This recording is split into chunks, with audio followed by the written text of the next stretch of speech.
Welcome to Fentor. I've got 7 days holiday and I've decided to spend it on the big GS. So I'm heading up to Scotland, currently in Yorkshire. I'm going to stop here the night at port in Ribblesdale. So I'm just on the edge of the Yorkshire Dales at the moment, so I'm going to take a few attractive roads across. It's pretty hot, 27 degrees at the moment. That's hot for Yorkshire when it's more likely to be raining, snowing and all that sort of stuff, but not today. So what am I planning to do on my 7 days? Go to the Isle of Skye. Last year I missed it out, didn't have anywhere to stay. This time I've come prepared. I have the tent. So unlike some vloggers who only ever stay in hotels, I'm going to do a little bit of camping, which has given me more flexibility. So a couple of nights on Skye, so I can really explore it well. May not just do motorcycling, may do some walking as well, we'll see. I'll certainly be looking out for some decent food and drink. And then, well actually before I get to Skye, I've got a midge or something got in my helmet, making me itch. Before I get to Skye, tomorrow I'm heading from Yorkshire to just south of Oban, a place called Balvicar. And there at 2 o'clock I'm taking a boat trip to the Corrievecken Whirlpool, and hopefully may see some whales as well, if I'm lucky. But Whirlpool should be quite exciting. And later in the week heading across to the Black Isle, a bit more camping. Maybe last year didn't get to see the dolphins, got the tide wrong. I'm going to check the tides this time and hopefully, fingers crossed, I get to see the dolphins. And back down via Edinburgh, Yorkshire and home. So not too taxing. The day I leave Skye, I do hope to attempt the pass of the cattle up to Applecross. It was too windy last year, so I avoided it, unfortunately. But I do have an extremely heavily loaded bike, so need to make sure I'm prepared. So there we have it. I'm going to get on, find some nice roads across to Horton now. Oh, that's starting recording. I'm on the B6451, heading across Otley to Pateley Bridge, and a nice quiet road for a Friday afternoon. Beautiful, beautiful day. 26.5 degrees centigrade. That's pretty warm for Yorkshire, and wonderful, just superb. Even on a heavily laden bike. Look at that. Very nice. This really is a cracking road.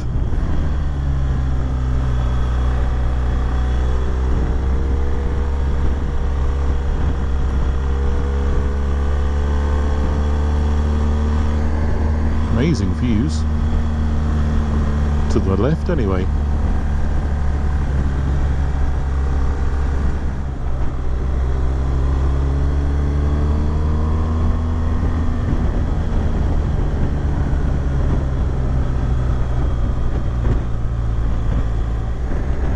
Wow. It really is a cracking road, this one.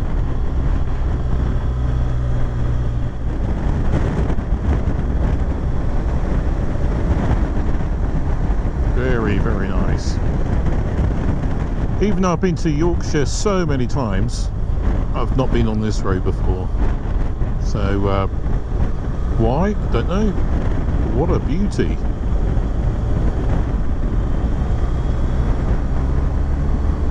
I shall have to come this way again.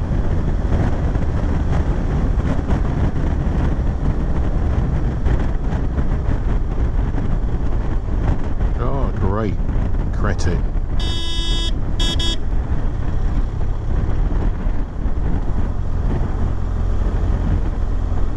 Some people must be blind. Oh well, he's on film now. Funny, isn't it? You can see me, but it still kept going. It does make me think that the horn on this bike is a little bit feeble. It's not exactly much of a sound, is it? Why is it such a feeble horn? Same on the BMW i3. It's got a useless horn. Spend all that money and they put some £5 2-bit horn on bikes and cars. Oh well.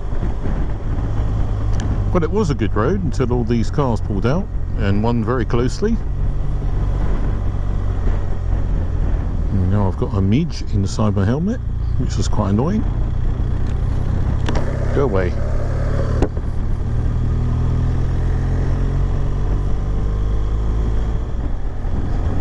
What I need for the back of the bike is a little electric sign that I can now overtake the driver in front, and it comes up with "should have gone to Specsavers" or something. Oh well. Right. Just an old man. Past his sell-by date. For driving, that is. So, driverless cars. I don't like the idea. Not yet, anyway. But just thinking that the old guy there probably was good at driving once, not anymore. Dread to think that one day, hopefully not too soon, I'll probably get to the stage where I shouldn't really be riding a bike, driving a car, past my sell-by date as well. So, driverless car, as I live somewhere with no shop, no pub, nothing. How would I, in my decrepit state, the inability to drive safely, get to the shops, to the pub, or wherever? So that's where a driverless car could be very handy. Although I absolutely detest the idea of being driven by a vehicle.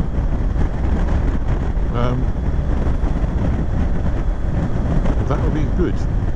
Now, what about a driverless motorbike then? Would you want to be sitting on here with a robot motorbike taking control?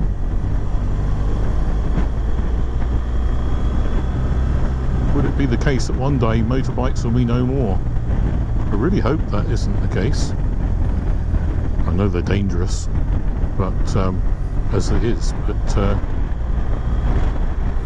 beside the point.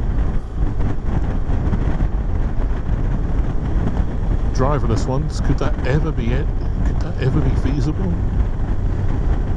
How would the driverless robotic motorbike balance itself? How would it? Maybe it'd have stabilizers for you to get on till it got going. And once it got going, the gyroscopic forces would allow it to keep upright. I don't know.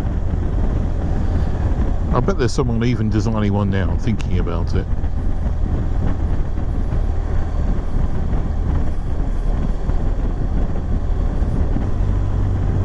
I don't think I'll ever be a passenger on one though.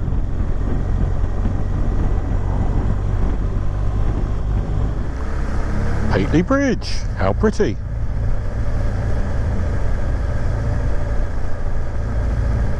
One of those places, you know what I'm going to say? Well, to stop and look round sometime. But not today. I'm up pretty high now. Really very bleak landscape here. The temperature's dropped. 23.5 degrees up here. Still warm though. Compared to 26.5 back down in the valley. and Pakeley Bridge, so yeah, quite a change as you come up high.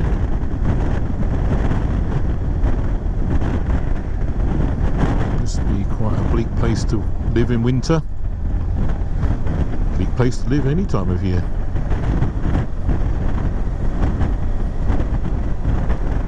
Not many trees outside of the village area.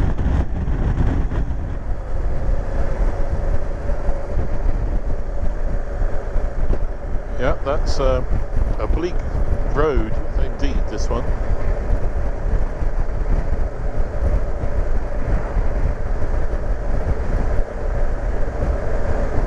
Shame about all the cars on it, but a good road. I'm heading north of Graftington, and this is Kingsley. And you'll notice after this nice pub, Kingsley Crag, which is a significantly interesting rock formation of an overhanging crag. I'm not sure if people climb it, but sort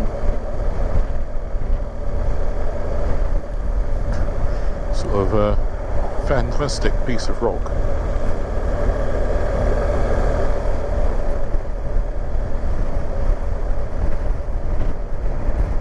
There are people climbing it. GoPro pick it up. Now they are brave, tough, mad, skilled, whatever. Anyway, I shall continue my enjoyable journey to Horton and Ribblesdale. The last time I attempted this way to Horton and Ribblesdale was in February this year, and the i3 electric car. This road was covered in snow, and it was around -2 degrees centigrade. But I didn't have to give in when I got onto the steep stuff. I thought, despite the winter wheels, I would turn around because it was getting a little bit tricky. What a change! Just a few months later. How many months is that? February, so March, April, May, June.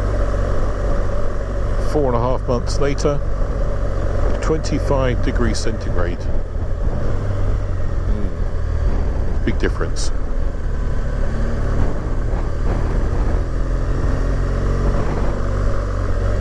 Daytime temperature of -2 to the daytime temperature of 25.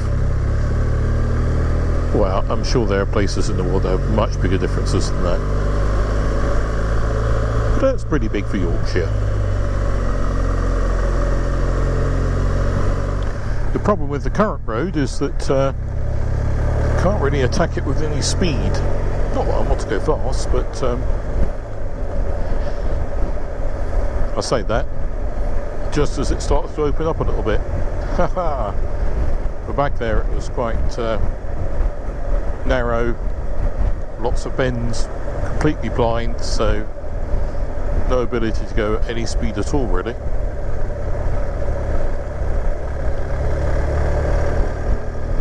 We're barely getting above 30 anyway. But anyway, what a beautiful place. Beautiful valley this is. I'll put the I'll check the Ordnance Survey map and put the valley info up here. There we go. Well, Dale, not valley, isn't it? Dale. So it will say Dale up here. What Dale it is. It's absolutely beautiful though, isn't it? Nice. Now it's opened up, I can cruise along a reasonable pace, albeit 40 miles an hour. It's not too bad. Very enjoyable.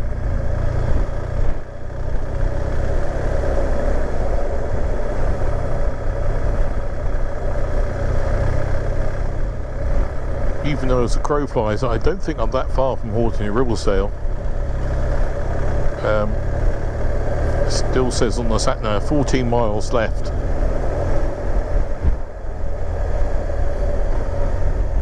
Well, again, I've been to Horton and Ribblesdale so many times, and yet I've not been along this road before.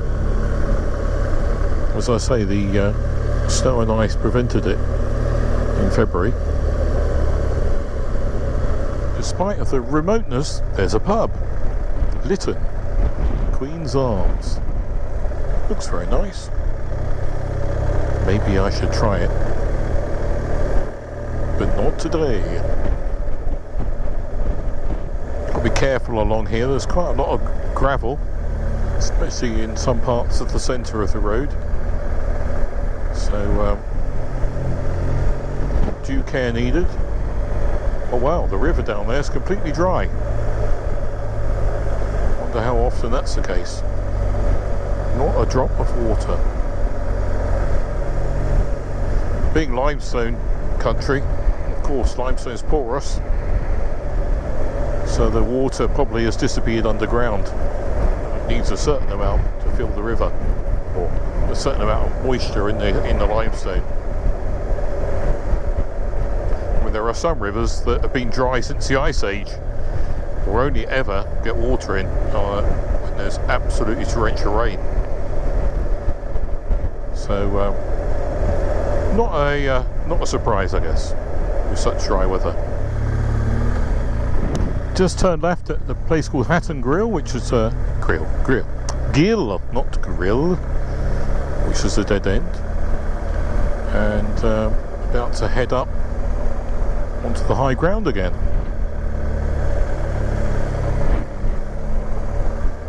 Super to do roads I've never ridden on before, or driven on for that matter.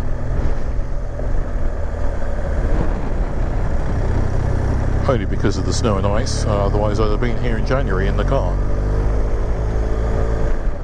The perfect Dales Valley, or Dales Dale.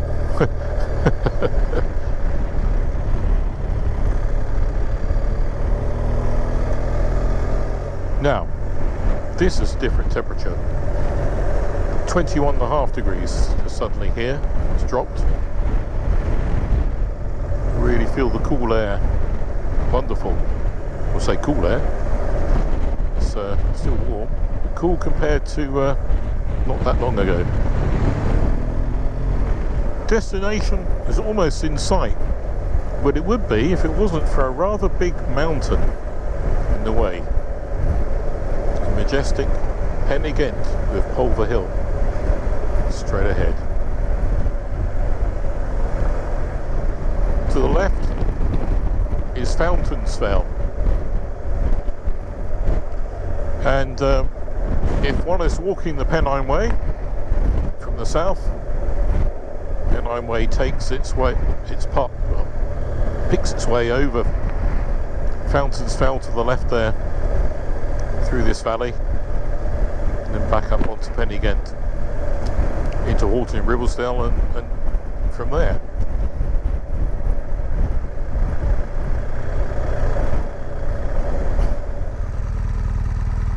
So there, the rear of Pen y Ghent, and the house is just the other side,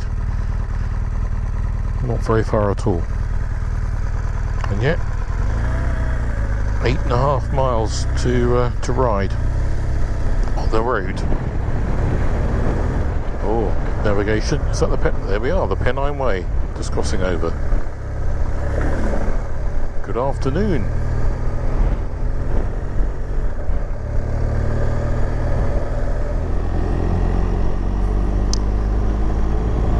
Right, I've just unloaded the bike, so no more panniers, no more huge bag on the back seat, just the top box empty, so not a lot of weight. Boy, does it feel different. Quite interesting that even though it's not an issue carrying all that weight, I think it certainly has made the bike feel very different without it.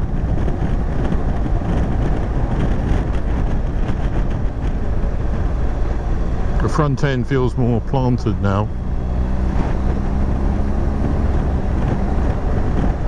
Power, well, responsive, as you can imagine.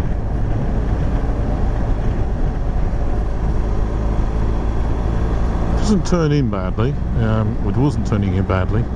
It just felt light at the front, as if it wanted to keep going straight with all that weight on. I mean, it didn't keep going straight. It didn't do that. It just gave that feeling of not wanting to sort of bite into the corner. Where now it's tipping in beautifully. So it does make a difference having a really heavy load.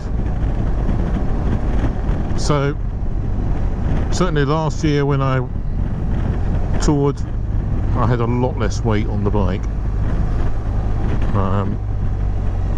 Yeah, I had cameras, but I didn't have a drone on board. I certainly didn't have all the very heavy camping equipment. Okay, I could have a lighter tent, I could have a lighter sleeping bag, I could have a lighter rolly mat thing, I could have a much lighter security chain to lock the bike, all these things. But there we are. So I've been to Booths. It's sort of a expensive supermarket, but very nice supermarket, and some really good food. Unfortunately we don't have them in East Anglia, but then we have Waitrose, which is Booths, I guess, probably tries to emulate Waitrose if the truth was known, but it has some good stuff that Waitrose just doesn't have. I got myself a really nice tea, some cold beverages with alcoholic content. I'm going to relax in the garden, and well, that's it really. Relax in the garden. I might fly the drone, might not, don't know. We'll see. Right, must get to bed early as well. Early start tomorrow. Mustn't miss my boat.